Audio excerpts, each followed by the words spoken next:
राधे राधे। हरे कृष्णा। कार्तिक मास की चौथे दिन की कथा।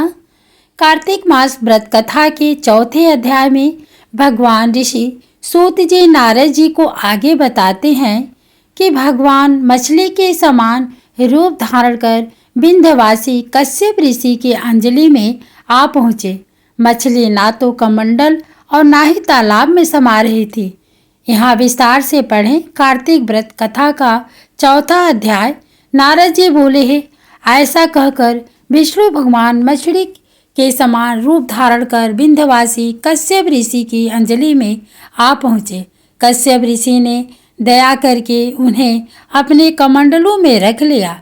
जब वह उनके कमंडलों में न सके तब उन्हें कुएं में डाल दिया। जब उसमें भी वह मछली न समा सकी तब उसे तालाब में फेंक दिया, और जब तालाब में भी न समा सकी तब उसे समुद्र में डाल दिया। वहाँ भी वह बढ़ने लगी। इसके उपरांत उस नारायण रूपी मत्स्य ने शंखासुर को मारा। तत्पश्चात उस शंख को हाथ में लेकर बद्रीकारण्य में आ पहुँचे। बद्री नारायण में सब मुनियों को बुलाकर आज्ञा दी। विष्णु ने कहा, पानी में इधर उधर फैले हुए वेदों को ढूंढो। शीघ्र ही आप लोग रहस्य युक्त वेदों को जल से निकालकर शीघ्र मेरे पास ले आओ। इतने काल तक मैं देवताओं के साथ प्रयाग में ठहरा हूँ। कार्तिक राजा पृथु से नारद जी ने कहा। उसके पश्चात अपने तपोबल से समस्त ऋषियों ने यज्ञ बीजों के सहित सब वेद मंत्रों को ढूंढ निकाला। उन वेदों में से जो भाग जिस जिस मुनि को मिला वह भाग उस मुनि का हो गया। तत्पश्चात हे राजन, उसी दिन से उस भाग के वे ही ऋषि कहलाए। सब वेदों को लेकर मुनिगण प्रयाग में आए और ब्रह्मा को उन लोगों ने सब वेद समर्पित कर दिए। सब वेदों को पाकर ब्रह्मा बड़े प्रसन्न हुए। तुरंत ही उन्होंने देवता तथा ऋषियों के साथ अश्वमेघ यज्ञ किया। यज्ञ के अंत में देवता, गंधर्व, यक्ष, नाग और गुहाक गण विष्णु को भूमि में दंडवत करके प्रार्थना करने लगे। देवता गणों ने कहा, हे देवदेव, हे जगन्नाथ, हे प्रभु, हम लोगों की प्रार्थना सुनिए। हम लोगों के हर्ष का समय है, इससे आप हमें वरदान दीजिए। इस स्थान में नष्ट हुए वेद पुनः ब्रह्मा को मिले हैं। हे लक्ष्मीपते, आपकी अनुकंपा से हम लोगों को यज्ञ का भाग भी यहाँ मिला है, इसलिए यह स्थान आपके प्रसाद से आज से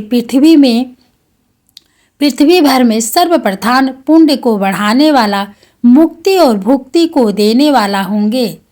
ब्रह्म हत्यादि महान पापों का नाश करने वाला आज का यह समय भी परम पवित्र और अक्षय फलदाता हो ऐसा वरदान हम लोगों को दीजिए। श्री विष्णु भगवान ने कहा, आप लोगों ने जो कुछ कहा वही हमारा भी ध्येय है। जैसा आप लोगों ने मुझसे कहा है वैसा ही यह ब्रह्म क्षेत्र जगत प्रसिद्ध होगा। सूर्य वंश में उत्पन्न राजा भगीरथ गंगा जी को यहाँ पर लाएंगे और गंगा जी का सूर्य पुत्री यमुना जी के साथ यहाँ पर संगम होगा। आप लोगों तथा समस्त ब्रह्मादिक देवताओं के साथ मैं भी यहीं पर रहूँगा और यह स्थल तीर्थराज के नाम से प्रसिद्ध होगा। यज्ञ, दान, व्रत, हवन, जप और पूजादि कृत्य यहाँ पर सदा अनंत फल देने वाले और मोक्षदायी होंगे। 7 जन्मों के लिए हुए ब्रह्मा हत्यादि महापाप भी इस तीर्थराज के दर्शन मात्र से उसी समय नष्ट हो जाएंगे। जो बुद्धिमान मनुष्य मेरे सन्निकट तीर्थराज में शरीर त्याग करेंगे वे मेरे ही शरीर में मिल जाएंगे, फिर उनका पुनः जन्म नहीं होगा। जो प्राणी यहाँ अपने पितरों के उद्देश्य से श्राद्ध करेंगे उनके पितर साक्षात मेरे समान रूप वाले हो जाएंगे। यह समय भी समस्त प्राणियों को महापुण्य फल देने वाला होगा। जो लोग इस तीर्थराज में मकर राशि के सूर्य माघ में स्नान करेंगे उनके समस्त पाप विनष्ट हो जाएंगे। मकर की संक्रांति होने पर माघ मास में प्रातः काल स्नान करने वालों के केवल दर्शन मात्र से सब पाप विनष्ट हो जाते हैं। जैसे सूर्य के तेज से अंधकार का नाश हो जाता है। माघ के महीने में मकर की संक्रांति के होने पर स्नान करने वाले प्राणियों को मैं शालुक्य अपना लोक सामीप्य अपने समक्ष सारूप्य अपना सारूप इन तीनों मुक्तियों को प्रदान करता हूँ। हे मुनिवर, आप लोग मेरे शब्दों को सुनिए। मैं सर्वत्र व्याप्त रहता हूँ, हुआ सर्वदा बद्री कारण में निवास करता हूँ। अन्यंत्र सैकड़ों वर्ष तप करने पर जो फल प्राप्त होता है वही फल यहाँ एक दिन में मिल जाएगा।